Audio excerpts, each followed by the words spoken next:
കേന്ദ്ര ഉപരിതല ഗതാഗത വകുപ്പ് മന്ത്രി നിതിൻ ഗഡ്കരി പങ്കെടുക്കുന്ന പരിപാടിയിൽ ബിജെപിക്ക് മതിയായ പരിഗണന ലഭിച്ചില്ലെന്ന് പരാതി. പ്രവർത്തകർ കൂട്ടത്തോടെ ഇറങ്ങിപ്പോയി. ഭാരത് പരിയോജന പദ്ധതിയിൽ ഉൾപ്പെടുത്തി സംസ്ഥാനത്ത് നിർമ്മാണം ആരംഭിക്കുന്നതും പൂർത്തീകരിക്കുന്നതുമായ 12 ദേശീയപാതാ പദ്ധതികളുടെ കാസർകോട് നടന്ന ഉദ്ഘാടന ചടങ്ങിലാണ് സംഭവം. കേന്ദ്ര സർക്കാരിന്റെ പരിപാടിക്കായി ബിജെപി പ്രവർത്തകർ ദിവസങ്ങളായി പ്രചാരണത്തിലായിരുന്നു.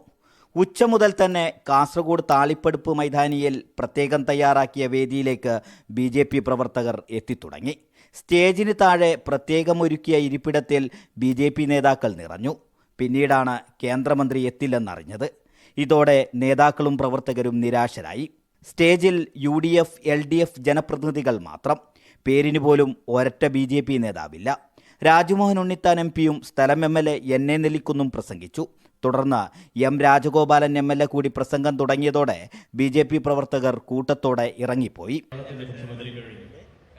ഒപ്പം ഇത് കേന്ദ്ര ഗവൺമെന്റിന്റെ കൂടി പദ്ധതി എന്നുള്ള നിലയ്ക്ക് ഉപേക്ഷിക്കപ്പെട്ടു എന്ന് തന്നെ പൂർണ്ണമായി കരുതിയ കോടികളുടെ ബൃഹത്തായ ബിജെപി പ്രവർത്തകരുടെ പ്രതിഷേധം തിരിച്ചറിഞ്ഞ ദേശീയപാത അധികൃതർ വേദിക്ക് താഴെയിരിക്കുകയായിരുന്ന ബിജെപി ജില്ലാ പ്രസിഡന്റ് രവീശ തന്ത്രി കുണ്ടാറിനെ സ്റ്റേജിലേക്ക് ക്ഷണിച്ചു.